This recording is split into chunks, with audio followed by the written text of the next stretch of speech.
সকলকে স্বাগত জানাচ্ছি টিউলিপ এডুকেশনের আজকের টিউটোরিয়ালে। আমি সিএম ইমরান। আজকের আলোচনায় থাকবে পঞ্চম শ্রেণীর বিজ্ঞান বইয়ের পঞ্চম অধ্যায় অর্থাৎ পদার্থ ও শক্তি।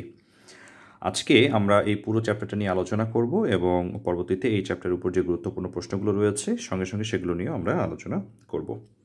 সো আজকে আমরা যেহেতু সিলেক্ট করেছি পদার্থ ও শক্তি, আমরা একটু প্রথমে জেনে নিতে চাই যে শক্তি জিনিসটা কি। আমাদের প্রথম যে লাইনটা আছে সেখানে বলা আছে যে কোনো কিছু করার সামর্থ্যই হলো শক্তি। যেমন ধরো তুমি একটা টেবিলকে উপরে তুলতে চাও, এই টেবিলটাকে যদি উপরে তোলার ঠিক সামর্থ্য তোমার থাকে তাহলে বোঝা যাবে যে তোমার মধ্যে শক্তিটা রয়েছে। আর ঠিক যদি তুমি টেবিলটাকে উপরে না তুলতে পারো তাহলে তোমার মধ্যে ঠিক সেই পরিমাণ সামর্থ্য নেই, তার মানে তোমার সেই পরিমাণ শক্তিটা নেই। তার মানে যে তুমি কলম উপরে তুলতে পারো না, বিষয়টা এরকম নয়। অর্থাৎ ভারী কোনো কিছুকে তুলতে হলে আমাদের সেই ভারী জিনিসটা তোলার যে সামর্থ্যটা লাগে সেটাই হচ্ছে আমাদের শক্তি। অর্থাৎ শক্তি বেশি থাকলে, সামর্থ্য থাকলে আমি সেই ভারী জিনিসটাকে তুলতে পারবো। আমরা সকল কাজে শক্তি ব্যবহার করে থাকি। আমরা যেমন কথা বলতে আমাদের শক্তির প্রয়োজন। আমরা যখন অনেক দুর্বল হয়ে যাই তখন কিন্তু আমরা ঠিক কথা বলতে পারি না, তখন ঠিক আমাদের আমরা কী বলি যে আমাদের শক্তি কমে গেছে। আবার ঠিক ধরো তুমি নিচতলা থেকে 6 তলার উপরে উঠতে চাও, সেক্ষেত্রে যদি তোমার শরীরটা দুর্বল থাকে সেক্ষেত্রে তুমি উঠতে পারবে না, তার মানে তোমার শক্তি কম। ওকে, এখন আসো শক্তিটা কি। যেমন এখানে আমাদের প্রশ্নটা করেছে শক্তি কি। পায়ে হেঁটে স্কুলে যেতে এবং সাইকেল চালাতে আমরা শক্তি ব্যবহার করি। হ্যাঁ, সাইকেলে যে প্যাডেল মারতে হয়, প্যাডেল মেরে সামনে যেতে হয়, যদি তোমার সেই পরিমাণ সামর্থ্য না থাকে তাহলে কিন্তু তুমি সাইকেলটা চালাতে পারবে না। আবার খাবার রান্না করতে কিংবা কম্পিউটার চালাতে আমাদের শক্তির প্রয়োজন। আচ্ছা, এখানে খাবার রান্না করতে বা কম্পিউটার চালাতে যে শক্তির প্রয়োজন সেখানে কিন্তু আমাদের শারীরিক শক্তির কথা বলা হয়নি। এখানে খাবার রান্না করতে আমরা তাপ প্রয়োগ করি, অর্থাৎ যখন আমরা কোনো তরকারি বা ভাত রান্না করি সেখানে আমরা তাপ প্রয়োগ করি। তাপ হচ্ছে শক্তির একটি রূপ। আবার কম্পিউটার চালাতে আমাদের শক্তির প্রয়োজন। কম্পিউটার চালাতে সাধারণত আমাদের ইলেকট্রিক্যাল পাওয়ার, দ্যাট মিনস বৈদ্যুতিক শক্তির প্রয়োজন। সেই বৈদ্যুতিক শক্তি ব্যবহার করে আমরা কম্পিউটার চালাই। শক্তি ব্যবহার করি গাড়ি চলে, গাড়ির মধ্যেও আমরা তেলের ব্যবহার করি বা গ্যাসের ব্যবহার করি, সেক্ষেত্রেও কিন্তু একটা তাপশক্তির প্রয়োগ হয়, একটা যান্ত্রিক শক্তির ব্যবহার হয়। এক্ষেত্রে আমরা শক্তি ব্যবহার করে চলি। শক্তি কোনো কিছুর রূপ বা অবস্থানে পরিবর্তন করতে পারে। ঠিক যেমনটা তুমি ধরে নাও, আমরা যে মোবাইলে চার্জ দেই বা আমরা যে বৈদ্যুতিক আমাদের যে বাতিটা আমাদের ঘরে জ্বলে সেটা কিন্তু সরাসরি জ্বলে না। আমি সুইচ দিই, সেই সুইচটা অন করার কারণে কি হয়, যে বৈদ্যুতিক শক্তি, সেই বৈদ্যুতিক শক্তিটা আমাকে আলোক শক্তিতে রূপান্তরিত হয়ে তারপর আমি সেই আলোটা পাচ্ছি বা বৈদ্যুতিক বাতিটা জ্বলছে। সো একটা রূপ থেকে ঠিক অন্য একটা রূপ বা একটা অবস্থান থেকে অন্য একটা অবস্থানে পরিবর্তন করছে। ঠিক যেমন ধরো অবস্থানে পরিবর্তন করা বলতে, একটা টেবিল আমি একটা জায়গায় রেখেছি, সেখানে আমি শক্তি প্রয়োগ করে টেবিলটাকে এক জায়গা থেকে অন্য জায়গায় নিয়ে যাচ্ছি। আমার সেই পরিমাণ সামর্থ্য রয়েছে, তার মানে সেই টেবিলটার অবস্থানে পরিবর্তন ঘটছে। আমাদের নিচে আলোচনা করা আছে শক্তির বিভিন্ন ধরনের রূপ, যেটা আমরা একটু আগেও এখানে আলোচনা করেছি। শক্তির বিভিন্ন ধরনের রূপ রয়েছে। একটা কথা তোমাদেরকে প্রথমেই বলে নিতে চাই, আসলে আমাদের এই মহাবিশ্বের শুরুর থেকে নিয়ে যে পরিমাণ শক্তি ছিল এখনও ঠিক সেই পরিমাণ শক্তিই রয়েছে। শক্তির সৃষ্টিও নাই, শক্তির ঠিক ধ্বংসও নাই। আমরা কেবল শক্তির একটি রূপ থেকে অন্য একটা রূপে রূপান্তর করতে পারি মাত্র। তো শক্তির এখানে বিভিন্ন রূপ নিয়ে আলোচনা করা আছে আমাদের এই টেবিলটাতে। শক্তির যেমন এখানে প্রথম রূপটা নিয়েছে বৈদ্যুতিক শক্তি, 2 নম্বরে আছে যান্ত্রিক শক্তি, 3 নম্বরে আছে আলোক শক্তি, এরপর আছে শব্দ শক্তি, তাপ শক্তি এবং রাসায়নিক শক্তি। এখানে আমাদের বিবরণ হিসেবে দিয়েছে বৈদ্যুতিক শক্তিটা আমরা কোথায় পাই। বৈদ্যুতিক শক্তি আমরা যেরকম বৈদ্যুতিক বাতি বা পাখা, যেটাকে আমরা ফ্যান বলি, টেলিভিশন, ওয়াশিং মেশিন, বা এখানে হতে পারে কম্পিউটার, ল্যাপটপ, মোবাইল ইত্যাদি চালাতে আমরা কিন্তু বৈদ্যুতিক শক্তি ব্যবহার করে থাকি। উদাহরণ হিসেবে এখানে দেওয়া আছে, এটা টেলিভিশনের ছবি। যান্ত্রিক শক্তিতে আমরা কি করি, যে কোনো চলমান বস্তুর শক্তি হলো এক ধরনের যান্ত্রিক শক্তি। এটা কিন্তু তোমাদের সংক্ষিপ্ত প্রশ্নের জন্য গুরুত্বপূর্ণ, যে যান্ত্রিক শক্তি বলতে কি বোঝায়। অনেক সময় এই প্রশ্নটা বিভিন্ন সময় এসেছে। আমরা লিখব যে কোনো চলমান বস্তুর শক্তি হলো এক ধরনের যান্ত্রিক শক্তি বা যান্ত্রিক শক্তি, যেমন বায়ু প্রবাহিত যান্ত্রিক শক্তি। এই যে একটা ইম্পর্টেন্ট একটা লাইন, বায়ু প্রবাহ কিন্তু এক ধরনের যান্ত্রিক শক্তি। কারণ চলমান বস্তুর শক্তি বলা হয়েছে, বায়ুর প্রবাহটা কিন্তু চলমান। তুমি যদি একটা নির্দিষ্ট জায়গায় দাঁড়িয়ে থাকো, বায়ুটা এসে তোমাকে আঘাত করবে, তুমি দেখবে যে তখন তুমি কি বুঝবে, যে সেটা কিন্তু বায়ুটা প্রবাহিত হচ্ছে বলেই তোমাকে এসে সে বায়ুটা আঘাত করেছে, কারণ এটি বায়ুকল চালাতে পারে। আবার সেই বায়ুটা কি করছে, বায়ু উইন্ডমিল যেটাকে আমরা বলছি সেটাকে চালাতে পারে, এবং সেই উইন্ডমিল ব্যবহার করে কিন্তু আমরা আমাদের বৈদ্যুতিক শক্তি পেয়ে থাকি। আমাদের দেশে যদিও এটার প্রচলন নেই বায়ুকল, বিশ্বের অন্যান্য দেশে উন্নত বিশ্বগুলো ওরা বায়ুর শক্তিটাকে কাজে লাগিয়ে বৈদ্যুতিক শক্তি পাচ্ছে বা অর্জন করছে। এছাড়া চলমান গাড়ির শক্তিও যান্ত্রিক শক্তি, অর্থাৎ কোনো গাড়ি চলছে সেটা কিন্তু একটা যান্ত্রিক শক্তি। কেমন? এরপর আসো, এখানে আলোক শক্তি বলেছে। বিভিন্ন ধরনের আলো সৃষ্টি করতে সক্ষম যে শক্তি আমাদের দেখতে সাহায্য করে তাই হচ্ছে আলোক শক্তি। অর্থাৎ আমরা যখন কোনো কিছু দেখি, হ্যাঁ, আমরা সেই আলোক শক্তিটা ব্যবহার করে কিন্তু কোনো কিছু দেখতে পাই। কেমন? আচ্ছা, এটি স্বচ্ছ বস্তুর ভিতর দিয়ে যেতে পারে। আলো কিন্তু একটা স্বচ্ছ বস্তুর ভিতর দিয়ে যেতে পারে। ঠিক যেমনটা তুমি একটা কাঁচের উপরে টর্চ লাইট নিয়ে কাঁচের উপরে যদি ফেলো, তুমি দেখবে যে কাঁচটা ভেদ করে আলোটা নিচে চলে গেছে। কারণ কাঁচটা স্বচ্ছ বস্তু, যার কারণে সেটা যেতে পেরেছে। সূর্য, বৈদ্যুতিক বাতি, মোমবাতি ইত্যাদি থেকে আমরা আলোক শক্তি পেয়ে থাকি। এছাড়া আরও অনেক উদাহরণ আছে, এমন না যে এখানে যা আছে তোমাকে তাই লিখতে হবে। আচ্ছা, এরপর আছে শব্দ শক্তি। শব্দ শক্তি হলো এমন একটি শক্তি যা আমাদের শুনতে সাহায্য করে। অর্থাৎ শব্দ হচ্ছে এমন একটি শক্তি যা আমাদের শ্রবণের অনুভূতি যোগায়। বৈজ্ঞানিক মানে একটা সংজ্ঞা যেটা, যে শব্দ হচ্ছে এমন একটা শক্তি যা আমাদের শ্রবণের অনুভূতি যোগায়। অর্থাৎ আমরা কোনো কিছু শুনতে পাই। আমি যে কথাগুলো বলছি এখানে রেকর্ড হচ্ছে এবং তোমরা যখন আমার ভিডিওটা প্লে করছো তখন তোমরা শুনতে পাচ্ছ। এটা কিন্তু একটা শব্দ, ঠিক আছে? এবং বস্তুর কম্পন থেকে শব্দের সৃষ্টি হয়। এটা খুবই খুবই ইম্পর্টেন্ট একটা লাইন, যে বস্তুর কম্পন থেকে শব্দ সৃষ্টি হয়। আমরা যখন কথা বলি, ঠিক ধরো তোমরা দুইজন বন্ধু মিলে কথা বলছো, তোমরা যে একজনের কথা অন্যজন শুনতে পাচ্ছ, তোমার কথাটা ঠিক কম্পন আকারে গিয়ে তার কানে পৌঁছাচ্ছে বলেই সে কিন্তু তোমার কথাটা শুনতে পাচ্ছে। এটাও অদৃশ্য, আমরা দেখতে পাই না। তবে প্রমাণ করার জন্য তোমরা একটা কাজ করতে পারো। তোমরা একটা টেবিলের মাঝখানে একটা কলম বা পেন্সিল রেখে, একটা কাঠের টেবিল হলে ভালো হয়, টেবিলের ঠিক অন্য প্রান্তে যদি জোরে করে আঘাত করো, দেখবে কাঠের তুমি টেবিলে যে জায়গাটায় কলম বা পেন্সিলটা রেখেছো সেটা নড়ে যাচ্ছে বা তার অবস্থার পরিবর্তন ঘটছে। এটার কারণ হচ্ছে তুমি টেবিলের যে প্রান্তে আঘাত করেছো সেখান থেকে তরঙ্গ আকারে গিয়ে সেই কলম বা পেন্সিলটাকে আঘাত করছে, যার কারণে সেটা নড়ে যাচ্ছে এবং এক ধরনের শব্দও সৃষ্টি হয় তুমি যখন আঘাত করো, তাই না? আচ্ছা, এটি বায়ু বা অন্য কিছুর ভিতর দিয়ে চলতে পারে। আমরা জানি শব্দ ঠিক একটা মাধ্যম দিয়ে যেতে পারে। শূন্য মানে যেখানে অ্যাকচুয়ালি বায়ু নেই সেখানে কোনো শব্দ শোনা যায় না, যেটাকে আমরা ভ্যাকুয়াম বলি, বা বায়ুশূন্য জায়গা যেখানে, সেখানে যদি আমরা কথা বলি একজনের কথা আমরা অন্যজন শুনতে পাবো না। বায়ুটার মধ্যে দিয়ে শব্দটা প্রবাহিত হচ্ছে বলেই আমরা শুনতে পাই। গান শুনতে আমরা এই শক্তি ব্যবহার করি, যে তোমরা নিশ্চয়ই জানো গান একটা শব্দের মাধ্যমে সৃষ্টি হয়। এরপর আসো তাপ শক্তি। তাপ হচ্ছে এক প্রকার শক্তি যা আমাদের, আমরা যদি একটু চিন্তা করি, তাপ কিন্তু এমন না। আচ্ছা, আমি লাইন শেষ করি। চুলার আগুন, বৈদ্যুতিক ইস্ত্রি ইত্যাদি থেকে আমরা তাপ পেয়ে থাকি। আচ্ছা, এখানে তাপ বলতে যেটা মানে অ্যাকচুয়ালি এই লাইনটাতে স্ট্রেটলি যেটা বলেছে ওরা, তাপ বলতে সাধারণত গরমটাকে বোঝাইছে, কিন্তু বিষয়টা এরকম না। তাপ আসলে গরম ঠান্ডা দুটোই। হ্যাঁ, তাপ হচ্ছে এমন এক প্রকার শক্তি যা আমাদের গরম বা ঠান্ডার অনুভূতি যোগায়। শুধু এমন না যে গরমটাই তাপ, ঠান্ডাটা তাপ না, বিষয়টা এরকম না। এখানে চুলার আগুন, বৈদ্যুতিক ইস্ত্রির কথা বলেছে। এমন হতে পারে যে ফ্রিজের মধ্যে থেকেও আমরা কিন্তু তাপ পাই। কারণ কি, ফ্রিজের মধ্যে যে জিনিসপত্রগুলো থাকে আমরা সেগুলোকে সাধারণত ঠান্ডা রাখার চেষ্টা করি, যাতে করে সেই জিনিসগুলো আমরা দীর্ঘদিন ব্যবহার করতে পারি। সেখানে কিন্তু আমরা তাপ পাই বা তাপ শক্তি পাই। এরপর আসো রাসায়নিক শক্তি।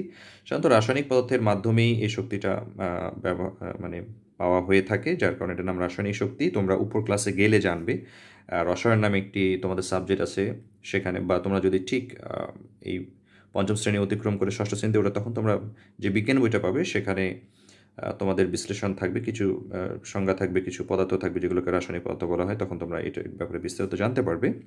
খাবার, জ্বালানি তেল, কয়লা ইত্যাদিতে আমরা রাসায়নিক শক্তি সঞ্চিত হিসেবে থাকে, এখান থেকে আমরা রাসায়নিক শক্তি পাই। আমরা যে খাবারটা খাই, এখন আসলে আমরা যে খাবার খাই সেখান থেকে, এখানে আবার কি রাসায়নিক পদার্থ থাকে? আমরা যে খাবারটা খাই সেই খাবারে কিন্তু রাসায়নিক শক্তি থাকে।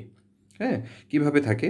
অ্যাকচুয়ালি খাবারটা আমরা কোথা থেকে পাই? আমরা কিন্তু নিজের খাবার নিজে তৈরি করতে পারি না, যেহেতু আমরা স্বভোজী না, আমরা পরভোজী। অর্থাৎ খাবারের জন্য আমাদেরকে অন্য কোনো প্রাণী বা অন্য কোনো উদ্ভিদের উপর নির্ভরশীল হতে হয়।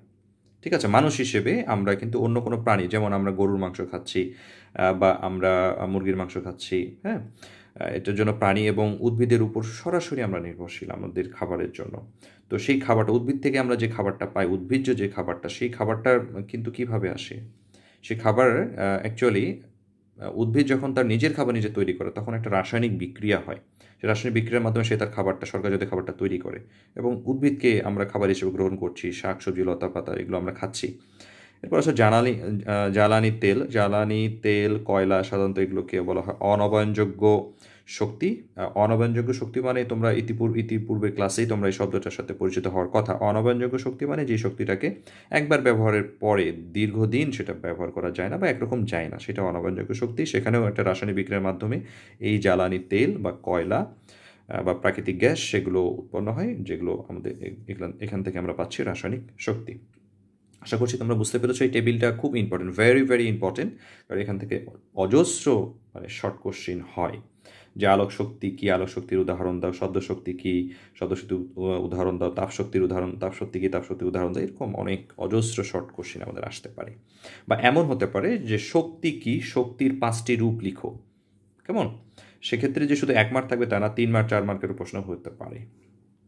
এখন আসো, এই যে শক্তি নিয়ে আমরা এত আলোচনা করলাম, বিভিন্ন রূপ দেখলাম, এই শক্তির আসলে উৎস কী? মূলত বলা হয়ে থাকে এক কথায় যে সকল শক্তির উৎস হচ্ছে সূর্য, সকল শক্তির উৎস হচ্ছে সূর্য। ওকে, তারপর আমরা একটু পড়ে দেখি যে তোমরা দেখেছো নানা কাজে নানাভাবে শক্তি ব্যবহৃত হয়, বিভিন্ন উৎস থেকে আমরা শক্তি পাই। এই শক্তি কখনো আসে কয়লা, তেল বা খাবার থেকে। আমরা যেরকমটা, আমরা যখন খাবার অনেকক্ষণ ধরে না খেয়ে থাকি, তখন দেখবে আমাদের শারীরিক একটা ক্লান্তি সৃষ্টি হয়, আমাদের শরীরটা দুর্বল হয়ে পড়ে। অ্যাকচুয়ালি আমাদের মধ্যে তখন শক্তিহীনতার সৃষ্টি হয় বা আমাদের শরীরটা দুর্বল হয়ে পড়ে। ঠিক যখনই আমরা খাবার খাই, সেই খাবারটা খাওয়ার পরে আমাদের শরীরে তাপশক্তি এবং গতিশক্তি বা যান্ত্রিক শক্তির সৃষ্টি হয় এই খাবারটা খাওয়ার কারণে, কারণ খাবার থেকে আমরা রাসায়নিক শক্তি পাই। ঠিক আছে, তো খাবার কিন্তু একটা শক্তির একটা উৎস হিসেবে কাজ করছে। কখনো আসছে বায়ুপ্রবাহ বা পানির স্রোত থেকে, যেমনটা আমরা আলোচনা করেছিলাম একটু আগে, যে বায়ুপ্রবাহকে কাজে লাগিয়ে উইন্ডমিল চালানো হয়, তার মানে বায়ুপ্রবাহ তো কিন্তু শক্তির একটা যোগান দিচ্ছে। আবার পানির স্রোতকে কাজে লাগিয়ে, যেমন কাপ্তাইয়ের মধ্যে যে পানির স্রোতকে কাজে লাগিয়ে কিন্তু বিদ্যুৎ উৎপন্ন করা হচ্ছে আমাদের দেশে। আবার কখনো ব্যাটারি বা জেনারেটর থেকে, ব্যাটারির সাহায্যে আমরা, ব্যাটারিটা source of energy, you know that, যে তোমাদের যে মোবাইল বা আমার যে মোবাইল রয়েছে, সেই মোবাইল কিন্তু ব্যাটারির সাহায্যে চলে, বা জেনারেটর যে রয়েছে, এই জেনারেটর দিয়ে বড় বড় মেশিন চালানো হয়, সেখান থেকে কিন্তু একটা বিদ্যুতের সোর্স ক্রিয়েট করা হয়, যার কারণে সে আমাদের মোবাইলটা চলছে বা জেনারেটর দিয়ে অন্য মেশিনারিজ যন্ত্রপাতিগুলো চলছে। এই সব উৎস থেকেই আমরা তাপ, আলো, বিদ্যুৎ, শব্দ ইত্যাদি শক্তি পাই। খুব ভালো করে খেয়াল করলে দেখা যাবে যে সকল শক্তির মূলেই রয়েছে সূর্য। অ্যাকচুয়ালি সূর্য থেকে সমস্ত শক্তির সৃষ্টি হচ্ছে। আচ্ছা, এরপর এখানে একটা আলোচনা রয়েছে। আলোচনা বলছে, চলো আমরা আমাদের চারপাশের শক্তিসমূহ খুঁজে বের করি। তোমরাও চাইলে নিজে নিজেই চেষ্টা করতে পারো। তুমি যদি তোমার চোখটা 2 মিনিট বন্ধ করে চিন্তা করো যে শক্তিগুলো নিয়ে এতক্ষণ আলোচনা করা হলো, এগুলোর সাথে তুমি দৈনন্দিন পরিচিত হচ্ছ কিনা। প্রতিনিয়তই তুমি বিভিন্ন শক্তির সম্মুখীন হচ্ছ, বিভিন্ন শক্তি ব্যবহার করছো, বিভিন্ন শক্তি ব্যবহার করে তুমি তোমার দৈনন্দিন জীবনটা পরিচালনা করছো।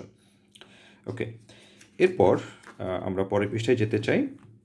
শক্তি রূপান্তর। আমরা শক্তির রূপ যখন আলোচনা করেছিলাম, তখন আমি একটা কথা বলেছিলাম যে আমরা যে বৈদ্যুতিক বাতিটা জ্বালাচ্ছি, এই বৈদ্যুতিক বাতিটা সরাসরি জ্বলে না, সুইচ অন করার পরেও একটা ইলেকট্রিক্যাল সার্কিটের মধ্যে দিয়ে, অর্থাৎ এই বৈদ্যুতিক শক্তিটা বাতিটাকে জ্বালাতে সাহায্য করছে, যার কারণে বাতিটা থেকে আমি আলো পাচ্ছি, বৈদ্যুতিক বাতি থেকে আমি আলো পাচ্ছি। অর্থাৎ আলোটা কিন্তু শক্তির একটা রূপ, আলোক শক্তি। তাহলে বিদ্যুৎ শক্তিটা আলো শক্তি রূপান্তর করছে। কিন্তু শক্তির এরকম অনেক ধরনের রূপান্তর রয়েছে। শক্তি কীভাবে রূপান্তরিত হয় সেটা এখানে আমাদের প্রশ্ন আকারে দিয়েছে, যার উত্তরটা আমাদের ঠিক ডান পাশে আমাদের দেয়া আছে। এখানে বিভিন্ন ধরনের ছবিগুলো তোমরা দেখতে পাচ্ছ, দৌড়াচ্ছে, এখানে কাপড় শুকাতে দেয়া হয়েছে। আর এখানে যে চিত্রটা রয়েছে, সেই চিত্রটাকে বলা হয় সৌর শক্তি ব্যবহার করে এখানে বিদ্যুৎ সৃষ্টি করা হয়, যেটাকে সোলার প্যানেল বলা হয়। এরপর একটা খাবারের ছবি আছে এখানে। হ্যাঁ, আমরা জানি আমরা খাবার থেকে আমরা রাসায়নিক শক্তি পাই। এরপর এখানে দুজন বসে আছে, একটা ছেলে একটা মেয়ে, যারা টেলিভিশন দেখছে। এটাও একটা বিদ্যুৎ শক্তিকে ব্যবহার করে টেলিভিশনটা চলছে, এবং সেই টেলিভিশন চলে অনেক ধরনের শক্তি সৃষ্টি হয়, সেটা আমরা দেখব। শক্তির রূপান্তর কি, শক্তির বিভিন্ন ধরনের রূপান্তর নামে এই চ্যাপ্টারের একটা খুব গুরুত্বপূর্ণ একটা প্রশ্ন, সেটা নিয়ে আমরা বিস্তারিত আলোচনা করব। এখানে বলা হয়েছে যে শক্তি এক রূপ থেকে অন্য রূপে রূপান্তরিত হতে পারে, যেটা একটু আগে আলোচনা করেছি আমি। শক্তির রূপের এই পরিবর্তনই হলো শক্তি রূপান্তর। অর্থাৎ শক্তি যে একটা রূপ থেকে অন্য রূপে যাচ্ছে, বিদ্যুৎ শক্তি থেকে যে আলোক শক্তি পাচ্ছি, বা আমরা রাসায়নিক শক্তি থেকে যে তাপ শক্তি বা যান্ত্রিক শক্তি পাচ্ছি, সেটা কিন্তু শক্তির রূপান্তর। অর্থাৎ একটা শক্তিকে কাজে লাগিয়ে ঠিক অন্য একটা শক্তি পাওয়ার যে প্রসেস। সূর্য থেকে পাওয়ার শক্তি সৌরশক্তি নামে পরিচিত। সূর্য থেকে আমরা সরাসরি যে শক্তিটা পাচ্ছি সেটা আসলে সৌরশক্তি। যেই সৌরশক্তিকে ব্যবহার করে, আমি একটু আগে দেখিয়েছিলাম যে এখানেও চিত্রটা রয়েছে, যেটাকে ব্যবহার করছি আমরা। এখানে আমরা সৌরশক্তি ব্যবহার করে বিদ্যুৎ শক্তি উৎপন্ন করতে পারি। পৃথিবীর বিভিন্ন দেশগুলোকে এখন এটা অল্টারনেটিভ সোর্স অফ এনার্জি হিসেবে এটা গ্রহণ করেছে। আমাদের দেশেও এটা পপুলার হয়েছে বা হচ্ছে।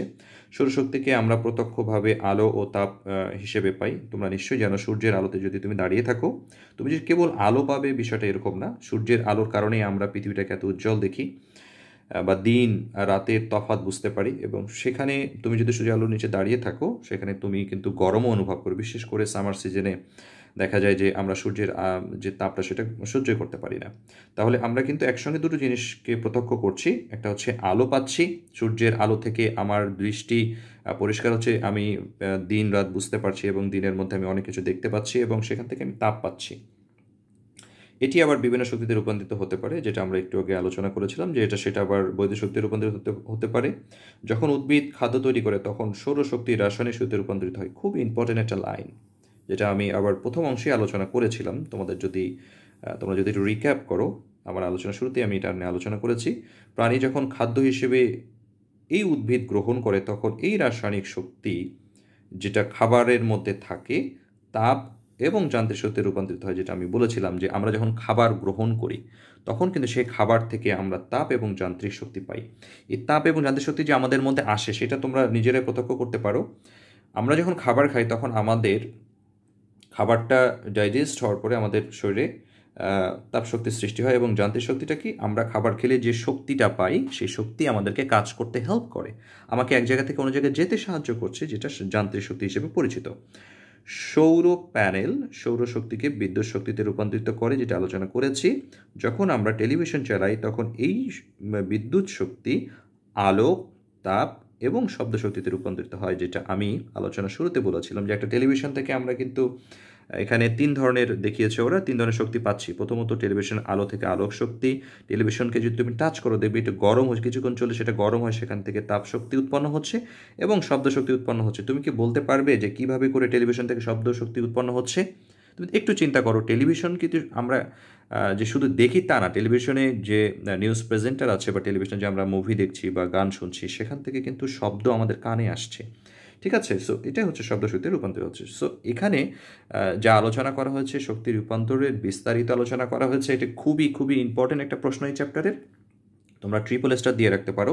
শক্তি রূপান্তর কি, বিভিন্ন ধরনের শক্তি রূপান্তরের উদাহরণ দাও, বা 3টি শক্তি রূপান্তরের ঘটনা বর্ণনা করো, বা শক্তি রূপান্তরের 5টি বাক্য, হ্যাঁ, শক্তি রূপান্তরে 5টি বাক্য লিখো, বা শক্তির রূপান্তরে 5টি উদাহরণ দাও। এরকমভাবে 4টি 3টি, সাধারণত 5টি পিএসসি পরীক্ষা আসে না, 3টি বা 4টি আসে, এভাবে করে প্রশ্নটা আসতে পারে। আশা করি তোমরা উত্তরটা পেরে যাবে। ওকে, এরপরের আলোচনায় আমাদের আছে শক্তির সঞ্চালন। আমরা এই পাঠে আলোচনা করব না, আমাদের নেক্সট টিউটোরিয়ালে আমরা আলোচনা করব শক্তির সঞ্চালন কি, বিনোদনের শক্তির সঞ্চালন এবং পদার্থের গঠন নিয়ে আলোচনা করব। ধন্যবাদ সকলকে।